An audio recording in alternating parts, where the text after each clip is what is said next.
आप देख रहे हैं ना, देखा ना सुना चैनल को। एक बरसात की अंधेरी रात थी। बादलों ने आसमान को ढक लिया था और घना कोहरा गांव को छुआ रहा था। एक पुरानी हवेली जंगल के बीच खड़ी थी, जिसे लोग डायन की हवेली कहते थे। इस हवेली में कोई नहीं जाता था, लेकिन उस रात एक साधु वहां दिखाई दिया। वह झोली लिए हुए था और उसकी आंखों में ऐसी चमक थी जैसे वह कुछ भयानक जानता हो। उस रात गांव में 7 लोगों की अचानक मौत हो गई। किसी को बुखार नहीं था, किसी को दिल की बीमारी नहीं, बस वे एकदम से मर गए। सभी के चेहरे पर एक लाल तिकोना निशान था। गांव के सरपंच ने कहा, डायन वापस आ गई है। अगले दिन गांव वालों ने उस साधु को पकड़ लिया। उसे पीटा जा रहा था। लोग सोच रहे थे कि यही साधु डायन का दूत है, लेकिन साधु हंस रहा था। उसने कहा, मुझे मारोगे तो भी डायन नहीं मरेगी। मैं उसे रोकने आया हूं, लेकिन अगर तुम लोग मेरी बात नहीं मानोगे तो सभी मर जाओगे। शाम को साधु हवेली की ओर चला। कुछ लड़कों ने उसका पीछा किया। वे चाहते थे कि पता चले कि वह आखिर क्या कर रहा है। हवेली में जाते ही उन्हें एक भयानक दृश्य देखने को मिला। साधु कुएं के किनारे खड़ा था। उसके पास एक ताबूत जैसी चीज थी। उसके हाथ में एक पुरानी पुस्तक थी। अचानक वहां से एक अजीब सी चीख आई, जैसे कोई चीख रहा हो, लेकिन उसका शरीर न हो। लड़कों में से एक ने देखा कि कुएं से धीरे धीरे एक लाल धागा बाहर निकल रहा है, जैसे किसी ने धागा सुई से खींचा हो। फिर वह धागा लड़के के पैर से लिपट गया। वह चिल्लाया, लेकिन उसकी आवाज नहीं आई। उसकी आंखों से खून निकलने लगा और फिर वह गिर गया। बाकी लड़के भागे, लेकिन उनमें से कोई भी अगली सुबह तक जिंदा नहीं था। साधु ने कुएं के पास एक मंत्र बोला। कुआं हिल उठा। पानी का रंग काला हो गया। फिर कुएं से एक आवाज आई, तू फिर आ गया। साधु ने उत्तर दिया, हां, तेरी आत्मा को आज शांत करूंगा। कुएं से एक आकृति बाहर निकली। वह एक स्त्री जैसी लग रही थी, लेकिन उसके हाथ बहुत लंबे थे।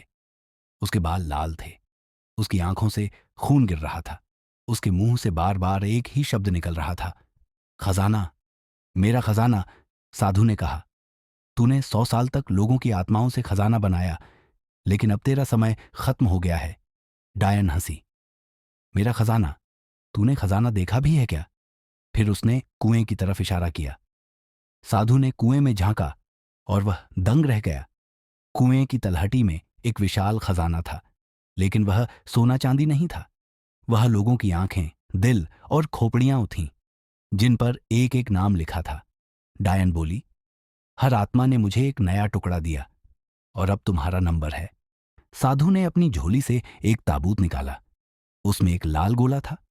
उसने उसे कुएं में फेंक दिया। कुएं में धमाका हुआ। डायन चिल्लाई। उसका शरीर टूटने लगा, लेकिन वह अभी भी हंस रही थी। तू सब कुछ नष्ट नहीं कर सकता, मेरा खजाना तो तेरे दिल में भी है। फिर वह गायब हो गई। साधु ने कहा, हवेली तो नष्ट हो गई, लेकिन डायन का खजाना अभी भी जिंदा है और वह जल्दी ही किसी और के शरीर में घुस जाएगा। गांव वालों ने हवेली को आग लगा दी। कुएं को मिट्टी से भर दिया गया। लेकिन उस रात एक और आदमी मरा। उसके चेहरे पर भी वही लाल तिकोना निशान था। साधु गायब था, लेकिन उसकी झोली गांव के एक लड़के के घर में मिली। उसमें एक पुरानी किताब थी और एक लाल धागा। और उस रात से लड़का कभी वैसा नहीं रहा। उसकी आंखें लाल हो गईं। वह रात में उठकर खाली कमरों से बात करने लगा और एक दिन उसने अपने ही पिता की आंखें नोच दी। गांव वालों ने उसे जंगल में छोड़ दिया, लेकिन अब वहां रोज एक नई मौत हो रही है और हर मृतक के पास एक लाल धागा मिलता है। कहते हैं कि जो भी उस धागे को छुएगा, उसके अंदर डायन का खजाना उतर जाएगा।